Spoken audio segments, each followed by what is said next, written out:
The hilltop of Alesia rises more than 400 feet above the river plains of eastern Gaul, its flanks cut steep by two rivers, its summit broad enough to hold a walled town, a garrison, and the herds to feed them both. In the late summer of 52 BCE, roughly 80,000 Gallic warriors stood behind those walls, and by every conventional measure of siege warfare, they were not trapped.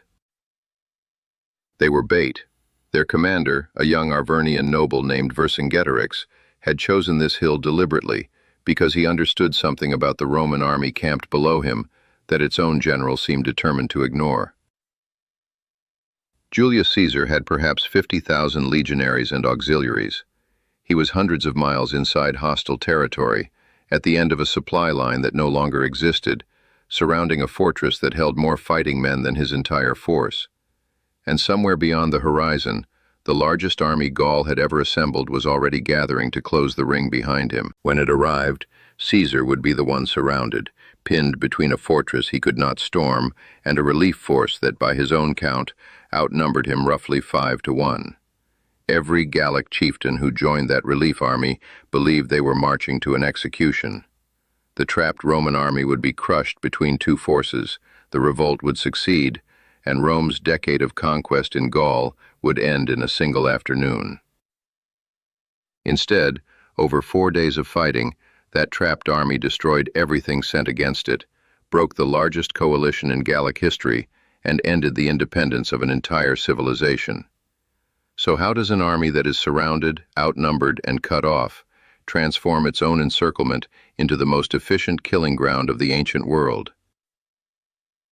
The answer is a single engineering decision, and it is a strange one, because the most important thing Caesar built at Alesia was a wall that faced away from the enemy fortress, out toward empty countryside, toward an army that had not yet arrived. For 19 centuries, historians read Caesar's description of what he built on that plain and quietly assumed he was exaggerating, because the numbers he recorded seemed physically impossible.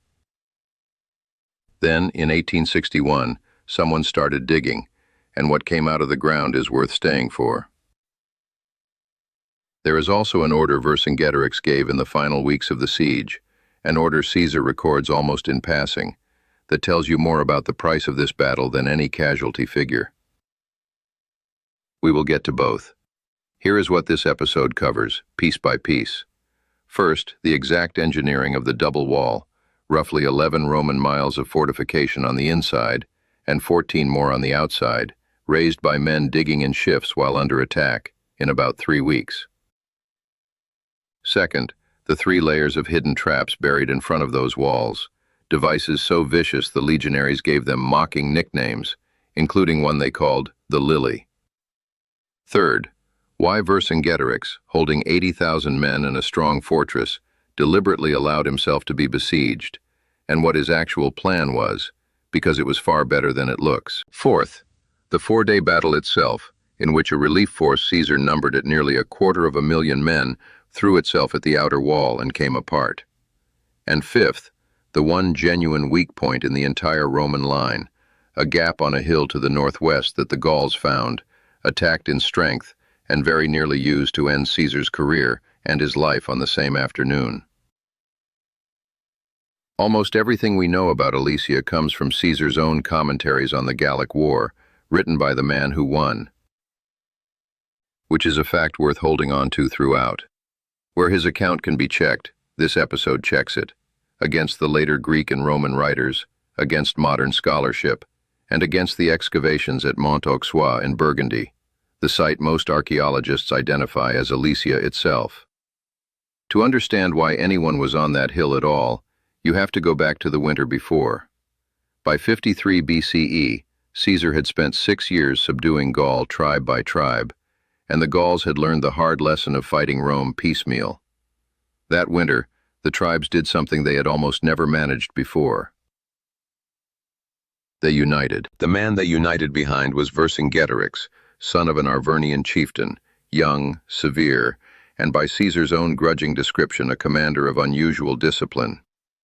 Vercingetorix understood that no Gallic army could beat the legions in a pitched battle on open ground, so he refused to offer one. Instead, he waged a campaign of starvation, burning Gallic towns, granaries, and farms in the path of the Roman army, sacrificing his own people's land to cut Caesar's supply lines out from under him. More than 20 towns of a single tribe were burned in one day, per Caesar's account. It was scorched earth practiced against one's own country, and it was working. Then it worked almost too well. At the hilltop town of Gergovia, in Arvernian home territory, Caesar attacked a fortified position and was thrown back with the loss of, by his own admission, around 700 legionaries and 46 centurions, the professional officer corps of his army.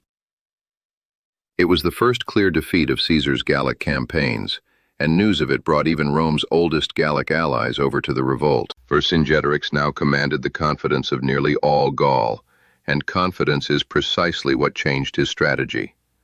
Instead of continuing the patient starvation campaign, he committed his cavalry, thousands of Gallic horsemen, the finest in Europe, against Caesar's marching column in open country. But Caesar had quietly hired his own cavalry from across the Rhine, Germanic riders with a long grudge against the Gauls, and in a swirling fight along the column, the Gallic horse was beaten and driven off. Vercingetorix, his greatest mobile asset mauled, pulled his infantry back to the nearest stronghold to regroup. That stronghold was Alesia. Caesar, marching hard, arrived below its slopes before the Gauls could move again, and began immediately to dig. Within days, the choice that would decide the future of Western Europe had been made on both sides of the wall, and neither commander fully understood yet what the other intended. Because here is the part that gets lost in most retellings. Vercingetorix was not cornered at Alesia. He chose it. Before the Roman ring closed, he sent his remaining cavalry out through the gaps at night with a message for every tribe in Gaul: raise every man who can carry a weapon and come to Alesia. His plan was to fix Caesar's army in place, pin it against the fortress with the siege it could not abandon without conceding Gaul, and then arrive with a second army at its back.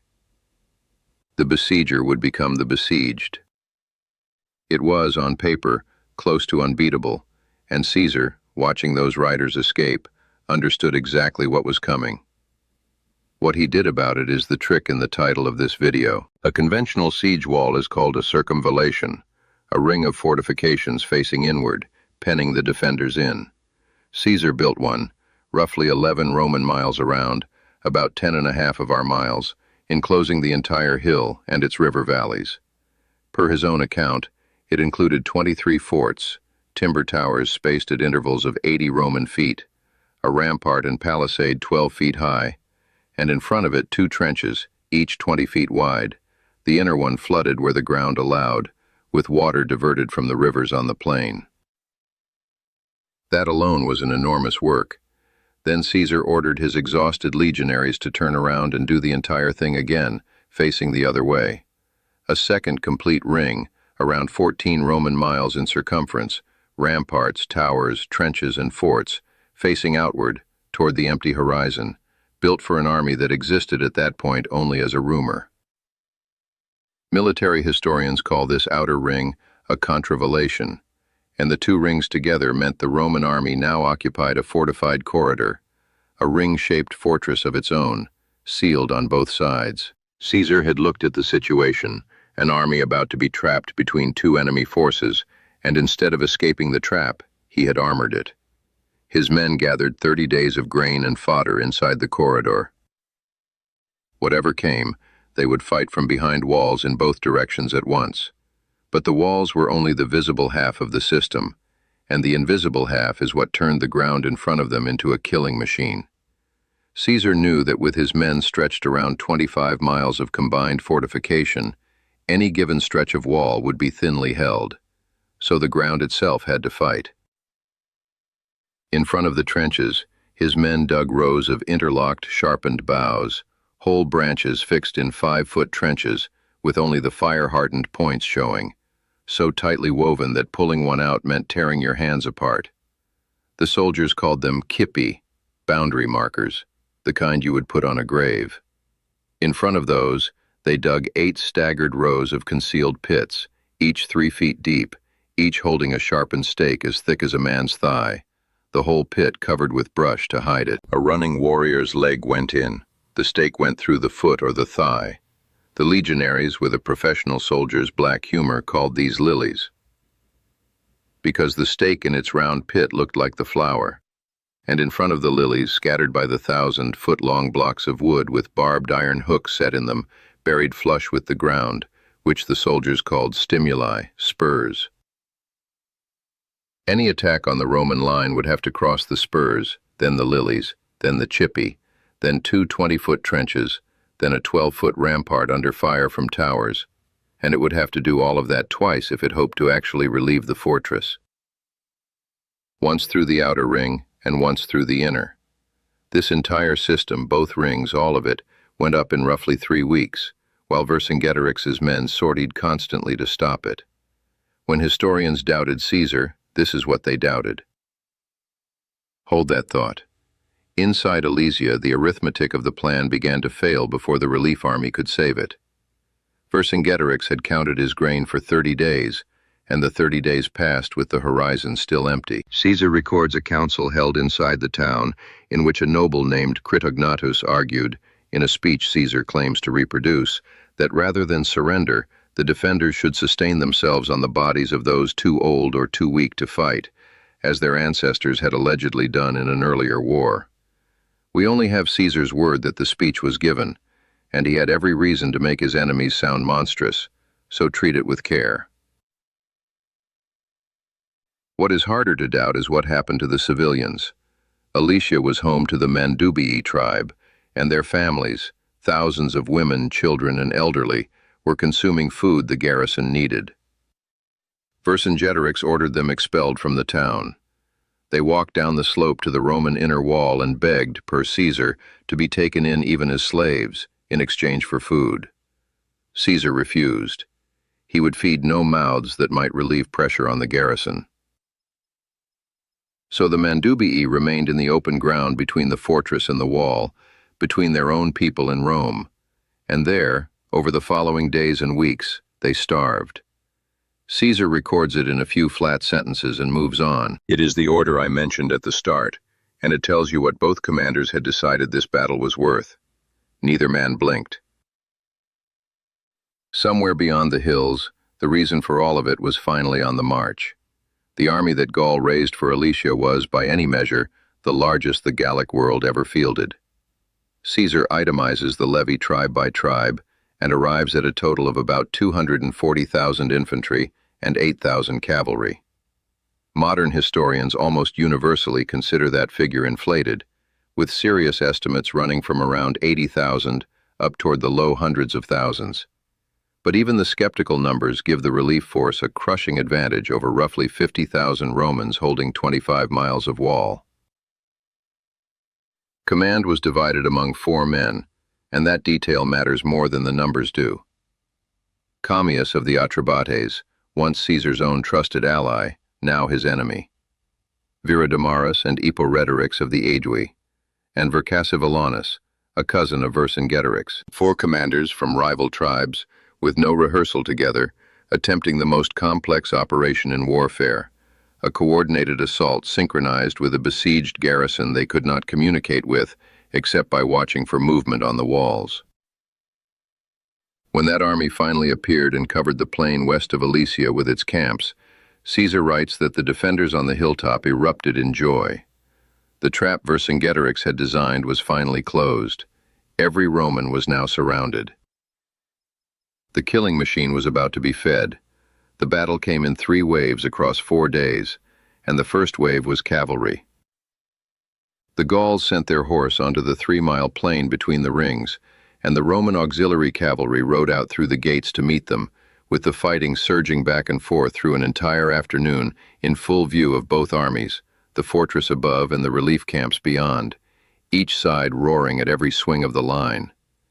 It ended when Caesar's Germanic horsemen massed on one wing and broke the Gallic cavalry, riding the survivors down against their own infantry. First blood to the trapped army, and a preview of a weapon Caesar was holding in reserve. The second wave came at midnight, a day later. The relief force had spent the pause quietly making ladders, grappling hooks, and bundled earth to fill the trenches, and they came at the outer wall on the plain in darkness, screaming to signal the garrison, which poured down the hill to assault the inner wall at the same moment. And in the dark, Caesar's buried ground did exactly what it had been built to do. Attackers who could not see the brush-covered pits went into the lilies at a run. Men crawled onto the spurs and were hooked through the feet. The assault columns lost their cohesion in the obstacle belts before they ever reached the trenches, all while sling stones, arrows, and heavy bolts from the towers came down along fixed lines the Romans had ranged in daylight. By dawn, both attacks had failed, and the ground in front of the walls was carpeted with men the machine had processed in the dark. The relief army had now tried strength and tried surprise. What remained was intelligence, and to their credit, they found the flaw.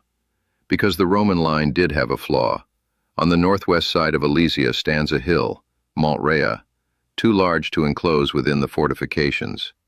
The outer wall there had to run across its lower slope, which meant a Roman camp, held by 2 legions under the legates Reginus and Rebellus, sat on ground that sloped down toward it, tilted, exposed.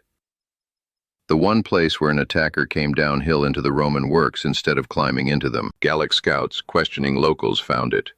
For Cassivellaunus took 60,000 picked men, per Caesar's count, out of camp at night, circled wide behind the hill, rested his troops out of sight until midday, and then came down that slope with everything, while the rest of the relief army stormed the plain and Vercingetorix threw the entire garrison at the inner wall. For the first time, every sector of the 25-mile ring was under maximum assault at once. This was the moment the whole Gallic plan had aimed at, and it very nearly worked. On the slope of Mont Rea, the attackers locked shields over their heads, filled the trenches with earth, and began physically pulling down the rampart. The camp's defenders ran out of thrown weapons. Caesar, watching from a vantage point, records that the fighting was now decided at the individual level.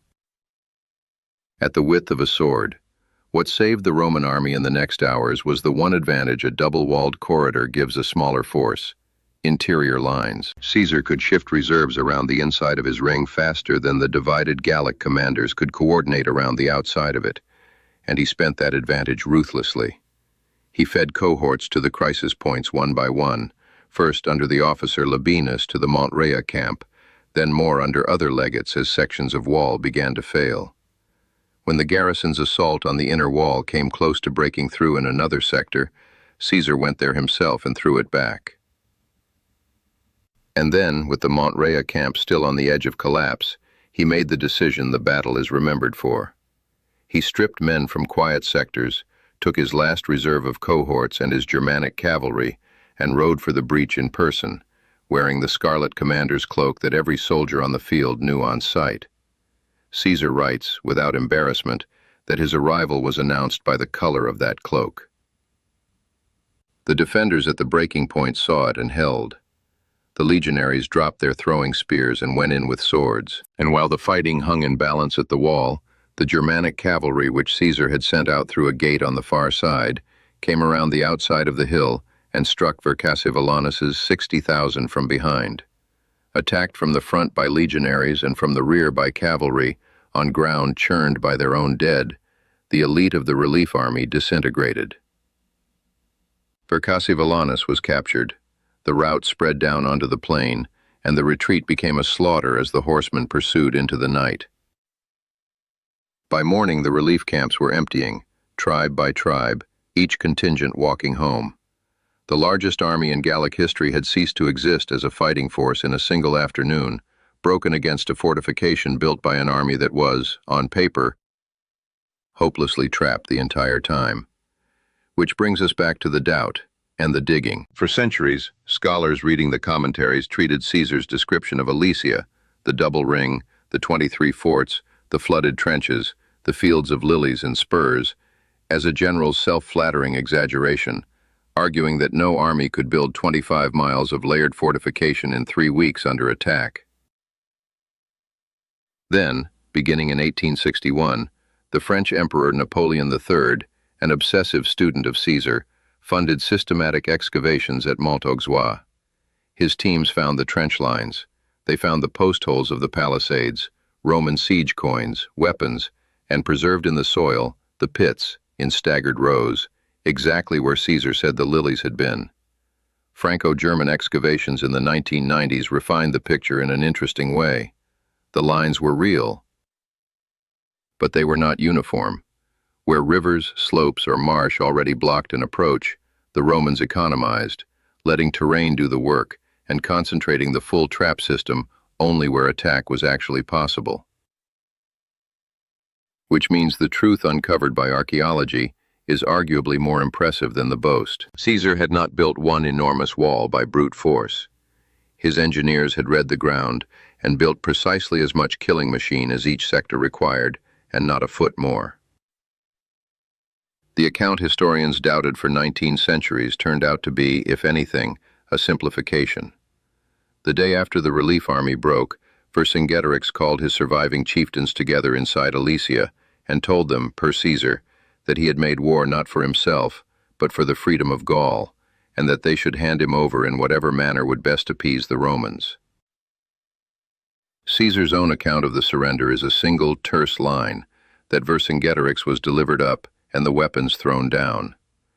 It is the later writer Plutarch who gives us the famous scene, the Gallic king in his finest armor riding a circle around the seated Caesar, dismounting, stripping off his arms, and sitting silently at the conqueror's feet. And we cannot be certain it happened that way. What is certain is what followed. Vercingetorix was held prisoner for roughly 6 years, displayed in Caesar's triumphal parade through Rome in 46 BCE, and then executed. Gaul's resistance never recovered, and within a generation, the Gallic world was being absorbed into Rome, its language, its roads, its law, a transformation that runs in a direct line from that hill in Burgundy to the shape of modern Europe. And the lesson of Alesia has outlived the empire that won it. An army's position is not defined by who surrounds whom. It is defined by who controls the ground between them, and for 4 days in 52 BCE, a trapped army controlled every foot of it, because it had manufactured that ground itself, trench by trench, pit by pit, in 3 impossible weeks. If this account of Alesia earned your time, a like tells us to keep going deeper into battles like this one, and subscribing means you will be here when we open the next file. I will see you in the next one.